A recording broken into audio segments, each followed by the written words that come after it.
Peoples party के शरीक chairman Asif Ali Zardari इस वक्त जलसागाह में मौजूद हैं। बदीन के मनाजिर आपको दिखा रहे हैं जहां पंडाल सज चुका है और आसिफ अली जरदारी स्टेज पर मौजूद हैं और खिताब कर रहे हैं। पंडाल में बैठल अवाम, अस्सलाम वालेकुम। जिए भुट्टो, जिए फाजल राव। मेरे दोस्तों, आज मैंने आपसे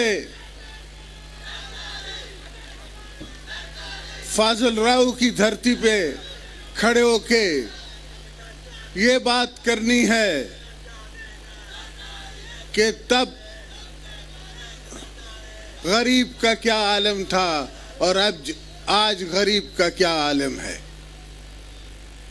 अभी मैं रास्ते में देखता आया हूं और हमेशा देखता रहता हूं, और शायर ने सही पहचाना, और नहीं तो कम से कम प्यार तो देता हूं। और यही जादू है कि दोस्त मेरा जादू समझते हैं, वो प्यार का जादू है। प्यार दे सकता हूं, हर जगह जा सकता हूं और दोस्तों का प्यार ले सकता हूं। ये भी मेरे मौला का करम है कि उसने मुझे ये नवाजा है। जहाँ गया हूँ पाकिस्तान में, वहाँ मुझे प्यार मिला है, भुट्टो साहब की बात मिली है, और यहाँ शहीद फाजल राव की बात हो रही है। तो उनके साथ मेरे पुराने मरासिम थे, मेरे वालिद के दोस्त थे, मीर अली बख्श खान के भी दोस्त थे। बीबी साहिबा ने भी मुझे बताया था जब वो यहाँ आई थी वो वाकया, और वो वाकया भी मुझे राव साहब ने बताया कि जब बीबी साहिबा भी जेल में थी सखर में, और फाजल राव साहब भी जेल में थे सखर में, तो इनने उनको बर्फ की कुछ सिलें भेजी। तो बीबी ने कहा कि आपकी मेहरबानी हाजी साहब, मगर ये मेरा इम्तिहान ले रहे हैं, मैं अपने इम्तिहान में फेल होना नहीं चाहती, इसलिए मैं आपको ये वापस कर रही। तो उस बीवी की क्या शान, उसकी क्या बहादुरी कि वो औरत होके 24 साल की उम्र में सखर जेल काटती हैं। और उस जेल में मुझे भी पता है, आपको पता है, हमने सब जेल देखे हैं। 50 डिग्री में तो मैं रहता हूँ नवाबशाह में, जहाँ 50 डिग्री होता है। और अब मियाँ साहब चाहता है कि ना हम अपनी हाइडल बिजली बना सके, ना हम अपने हवा पे बिजली बना सकें, और ना ही हमारी गैस हमारे पास हो। मियाँ को क्यों इंसान से, इस धरती से नहीं, इंसान जात से क्यों नफरत है, मुझे समझ नहीं आती। इन गरीबों से क्यों उसे प्यार नहीं हो सकता, मुझे समझ नहीं आती। वो शेर तो खैर शेर होगा कागजी, वो बल्ला तो होगा को देसी, जो बल्ला समझ नहीं सकता कि इन गरीबों को क्या चाहिए। मगर मेरा दिल तो दुखता है, मेरा दिल समझता है कि इन गरीबों को हर चीज़ चाहिए। वो जो भुट्टो साहब ने कहा था रोटी कपड़ा मकान, वो आज तक ज़रूरी है, आज तक ज़रूरत है। इसलिए हमने बीबी कार्ड बनवाए अपने दौर में, बीबी कार्ड बने और हर उस जगह पहुंचे। मैं मलाकंड में था तो वहां मुझे बीबी कार्ड का जिक्र हुआ, स्वात में गया तो वहां बीबी कार्ड का जिक्र हुआ, थर में आप जाएंगे तो वहां बीबी कार्ड का जिक्र होगा। और इस दफा हमने प्रोग्राम बनाया है कि इंशाल्लाह बीबी कार्ड को डबल करेंगे, हर गरीब को देंगे। और मैंने सीएम साहब से ये भी अर्ज़ की है कि काठौर में मैंने एक डैम बनाया है, उसकी ज़मीनें जो हैं वो भी गरीबों को, मिस्कीनों को, औरतों को, वहाँ की औरतों को 50-50 एकड़, 25-25 एकड़ करके वो फ्री स्प्रिंकलर उसमें लगा के फिर उसको बांटें। यह ज़मीनों पे हक आपका है, ये घरों पे हक आपका है, हर चीज़ आपकी है। हमारा काम है कि मैं आपको बना के दूं, करके दूं। काफ़ी जगह हमने आपको शुरू किया है सिलसिला नहरों को पक्का करने का। इंशाल्लाह आइंदा अगले दौर में मैं आपको और भी नहरें सारी पक्की करके दूंगा, ताकि नीचे आपके पास पानी पहुंच सके और नीचे आबादी हो सके।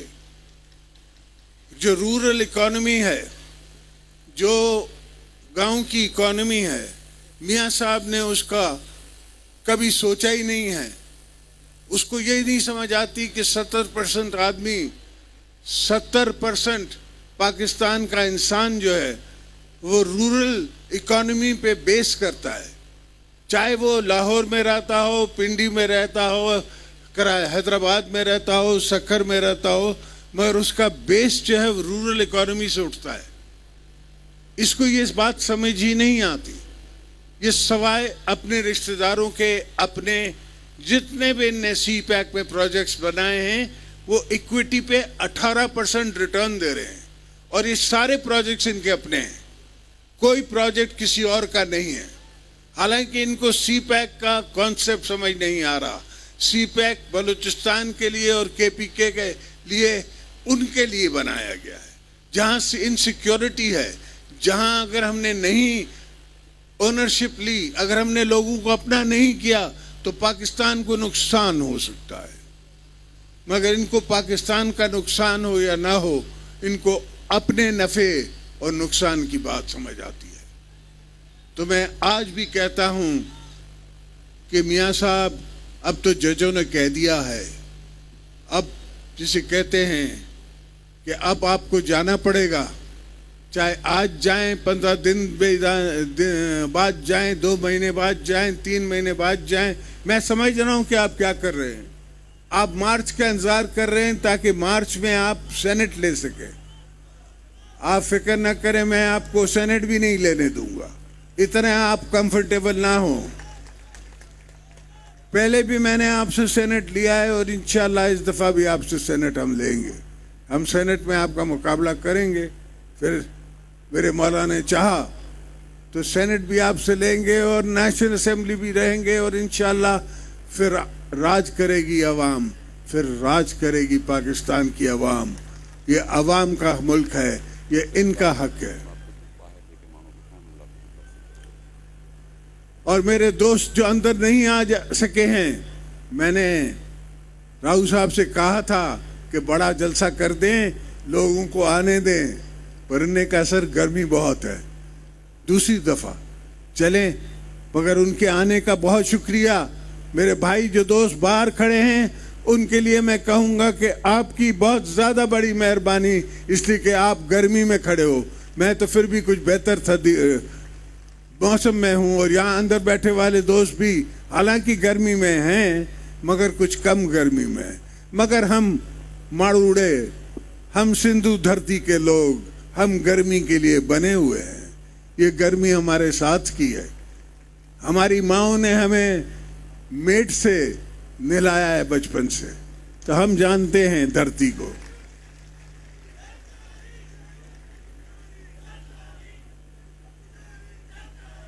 हम इस गर्मी सर्दी हर चीज में खड़े रहना जानते हैं। पाकिस्तान पीपल्स पार्टी खड़े रहना जानती है। इंशाअल्लाह पंजाब में भी इस दफ़ा मैं आपको हुकूमत बना के दूंगा। पहली दफ़ा है कि मैं वहाँ निकला हूँ, और इतना ज़बरदस्त केपीके में और पंजाब में रिस्पांस है पार्टी को जो कहीं नहीं। और अब मैं बलूचिस्तान जाऊंगा, बलूचिस्तान में भी बड़ी आवाज़ आ रही है, और हर जगह मुझे दिल से आवाज़ आ रही है। उनके दिल टूटे हुए हैं जो मुझे बुला रहे हैं और कह रहे हैं कि ज़दाई साहब आओ, हमारे पर रहम करवाओ। ये मियाँ को नज़र नहीं आ रहा, उनको समझ नहीं आ रही। तो मेरे दोस्तों, इंशाअल्लाह की तरह हमेशा दोबारा मिलने की दुआ के साथ आपके साथ रहेंगे। पाकिस्तान पाइंदाबाद, जिए भुट्टो। पीपल्स पार्टी के शरीक चेयरमैन आसिफ अली सरदारी बदीन में जलसे से खिताब कर रहे थे। इस मौके पर उनका कहना था कि रोटी, कपड़ा और मकान की आज भी जरूरत है। उन्होंने एक बार फिर तोपों का रुख मियां नवाज शरीफ की तरफ रखा और कहा कि वो शेर होगा मगर कागजी शेर है। ये भी कहा कि ना जाने मियां साहब को गरीबों से क्या दुश्मनी है। उन्होंने कहा कि मियां साहब आपको जाना होगा, चाहे आप अब जाएं या 2-3 महीने बाद जाएं। आसिफ अली जरदारी का कहना था कि मैं समझ रहा हूं कि आप क्या कर रहे हैं, आप मार्च का इंतजार कर रहे हैं ताकि आप सेनेट ले सकें, लेकिन मैं इस बार भी आपको सेनेट नहीं लेने दूंगा और कौमी असम्बली भी हम ही लेकर जाएंगे और उसके बाद आवाम का राज होगा। आसिफ अली जरदारी आज बदीन में जलसे से खिताब कर रहे थे। इस मौके पर उन्होंने कहा कि पाकिस्तान में जहां भी गया हूं मुझे प्यार मिला है। बीबी कार्ड का जिक्र किया उन्होंने और ये भी बताया कि स्कीम अब डबल करेंगे, जबकि बदीन के लोगों को मुखातिब करते हुए कहा कि इन जमीनों पर, इन घरों पर आपका हक है और ये भी कहा कि नहरों को पक्का करने का सिलसिला शुरू हो चुका है। साथ ही साथ इस जरूरत पर भी जोर दिया कि रोटी, कपड़ा और मकान की आज भी जरूरत है। मियां नवाज शरीफ को तनकीद का निशाना बनाते हुए उन्होंने कहा कि ना जाने वजीर आजम नवाज शरीफ को गरीबों से क्या दुश्मनी है। उन्होंने कहा कि वो शेर होगा मगर कागजी शेर है। साथ ही साथ ललकारा कि मियां साहब अब आपको जाना ही होगा, जजेस कह चुके हैं कि अब आपको जाना पड़ेगा, चाहे आप आज जाएं या 2-3 महीने बाद जाएं। लेकिन उन्होंने ये भी कहा कि मैं समझ रहा हूं कि आप क्या चाह रहे हैं, आप मार्च का इंतजार कर रहे हैं ताकि आप सेनेट ले सकें, लेकिन मैं आपको सेनेट नहीं लेने दूंगा। साथ साथ कौमी असम्बली भी लेने की बात की और कहा इसके बाद सिर्फ और सिर्फ अवाम का राज होगा। उन्होंने कहा अल्लाह ने चाहा तो सेनेट भी आपसे लेंगे और कौमी असम्बली भी आपसे ले लेंगे। आप मार्च का इंतजार कर रहे हैं लेकिन मैं सेनेट आपको नहीं लेने दूंगा। उन्होंने कहा कि मियां साहब अब तो जजेस ने कह दिया है कि आपको जाना पड़ेगा, 2 माह बाद जाएं या फिर 3 माह बाद जाएं।